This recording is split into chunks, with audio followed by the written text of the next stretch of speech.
মাননীয় মন্ত্রী যে বক্তব্য দিয়েছেন আমি বিনয়ের সঙ্গে তার সাথে একটু ডিসএগ্রি করতে চাই।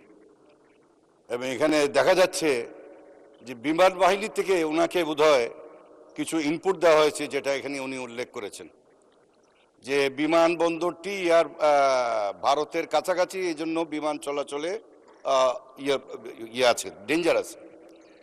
মাননীয় স্পিকার, পাকিস্তান আমলে 1948 সাল থেকে 1971 সাল পর্যন্ত যে পাকিস্তানের সাথে ভারতের চরম বৈরী সম্পর্ক ছিল, সেই সময় প্রতিদিন পিআইএ ফ্লাইট এই শমশেরনগর এয়ারপোর্টে পরিচালনা হতো। সেখানে তখন তো বিমানে বা এয়ারপোর্টের বা ইন্ডিয়ার বর্ডারের কাছে এটা কোনো ইয়ে ছিল না। এবং মাননীয় স্পিকার, আপনি হয়তো জানেন আগরতলা এয়ারপোর্টটি একেবারে বাংলাদেশের বর্ডারের উপরে, একেবারে বর্ডারের লাইনের সাথে, একেবারে এক রানওয়ের এক মাথা বর্ডারের সাথে লাগানো। এমনকি ওদের যে লাইট পোস্টগুলি পরবর্তীতে হাসিনা সরকারের সময় বাংলাদেশের জায়গা থেকে ইয়ে করে নিয়ে লাইট পোস্টগুলি লাগানো হয়েছে। তো বিমান বাহিনী থেকে ওনাকে যে ইনপুটটা দিয়েছে এটা কিন্তু সঠিক না যে এটা ইন্ডিয়ার কাছাকাছি আছে, এবং পাকিস্তান আমলে তো এটা ব্যবহৃত হয়েছে, 1 নম্বর।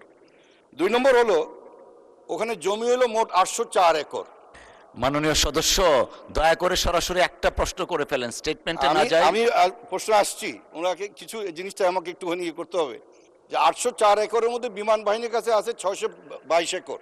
তো বাকি জমিগুলি কোথায়? বাকি আর বিমান বন্দর স্থাপন করার জন্য তো এত বড় জায়গা প্রয়োজন নাই।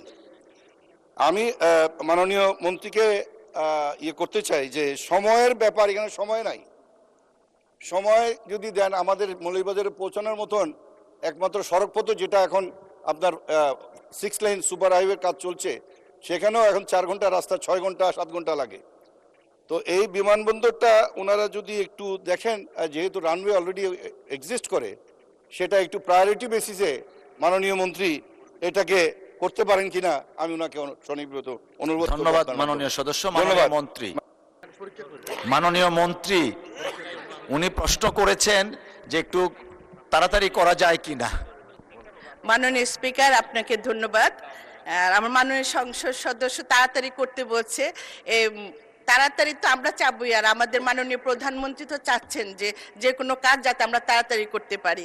তো সব কাজেরই একটা সময় সীমা থাকতে হয়, সেইভাবে আমরা করে যত দ্রুত করা যায় চেষ্টা করব।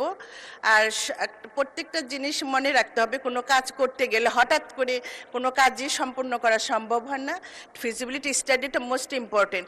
সময়ের পরিবর্তন আসে, এক সময় বিগত 40 বছর আগে কি হয়েছে আর এখন যদি আমি সেটার সাথে কম্পেয়ার করি, সেটা কিন্তু সম্ভব না।